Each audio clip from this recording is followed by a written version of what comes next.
Hi guys, and welcome to another episode of Cut to the Chase.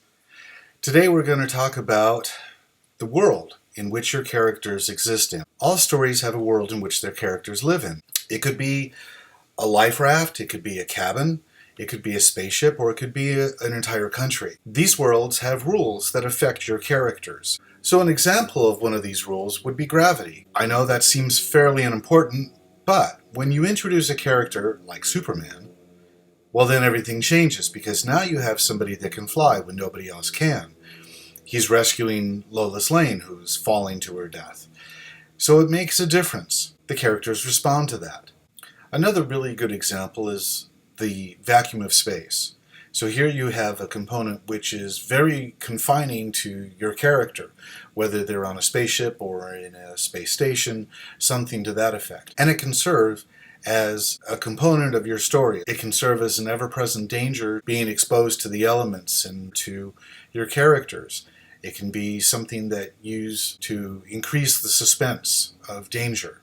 Another thing that has a big play in the world that you create is its history. It doesn't matter. It can be an entire country.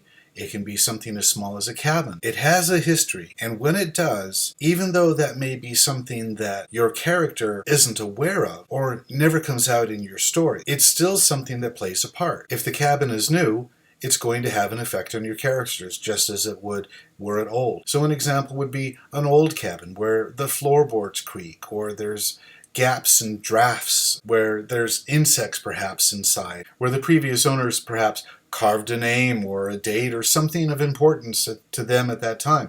So it's an echo back. A newer cabin wouldn't have that. It may offer your character a sense of security, more comfort, something more familiar, which you can play off of as well. If you want to put them in danger and suddenly their world becomes questionable as far as how much comfort or safety they actually have. So another example would be inventions or wars, politics, technology or the lack of technology.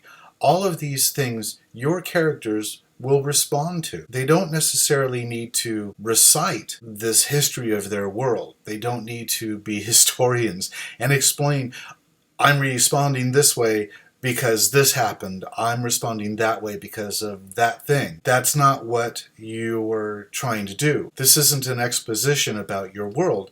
This is giving depth to your character and why they do the things that they do. Some examples of this would be the movie with Sylvester Stallone called Demolition. He's frozen in time, and when he comes out, the culture has shifted dramatically. It's much more of a non-violent. The things that he was familiar with, the way that he lived his life, the technology of that time, all gone. And so you can see a vast difference. And he's looked upon by others as a rebel, as somebody not as smart, not educated. Another example, a little bit more extreme, but it shows the difference of how the history of the world affects the cultures. So another example would be Planet of the Apes. Now here we've had a huge culture shift, and yet the history of the planet affects our main characters. Even something not quite as dramatic.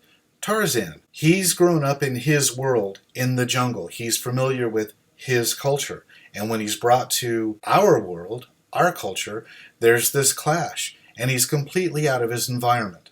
Again, it affects how people see him, how he sees others, what he considers to be right and wrong. All right, so after you've given some good thought about your world, now you want to write it down.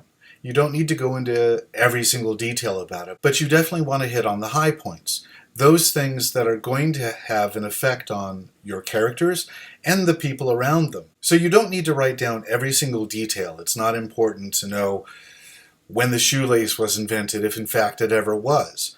You want to write down those things that are going to have an effect on your characters, on their environment, on the cultures that they're going to be living in. There's no rules about how much or how little you write. You just write down what you think is going to be important to your story. And after putting in that time, some people are very tempted to begin giving side stories and exposition because they are so wrapped up in what they've created. Avoid that if it doesn't move your story forward. Otherwise, you fall into what I call the Da Vinci Code trap. The Da Vinci Code was something of a history lesson. In this particular instance, it was necessary to the plot of the story. Yet, there were many times there was no furthering of the story. It was dash to this particular spot.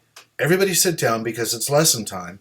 Now we're going to give you this long explanation of the history of something. Then we're going to get up, because the bad guys have just shown up, run to another spot, sit down, another history lesson, and on and on and on. Whether you enjoyed this type of storytelling or not is entirely up to you. But my point is that if it's not furthering the story, it shouldn't be in the story. It should be a resonance, a background sound. Almost like when you walk into a room and it's got a really good smell about it, whether it's cooking food or whether it's a perfume or whether it's just a well-aged bookstore. Your characters respond to it. They have depth because of it, but it isn't like, oh, I smell a really well-aged bookstore and da da da da da. You want to tell the story. You want your characters to respond to their environment. You don't want your characters to tell the reader about their environment. So, final tip.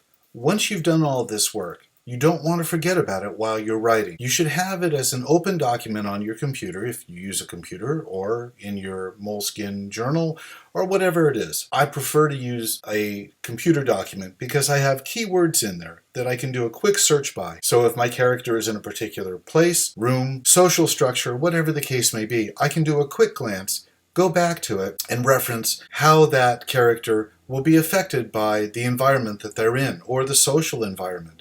It doesn't have to be geography necessarily, or weather. So these are the kind of things that you want to keep in mind as you go through and you're building up the framework of your story and how your characters are going to be living in it. So I hope that you found this helpful, and it adds more texture, more depth and dimension to your story and to your characters. Thanks very much for coming by, and if you like this video, please click like below. It really helps the channel out. Thanks for watching, and I'll catch you guys in the next video.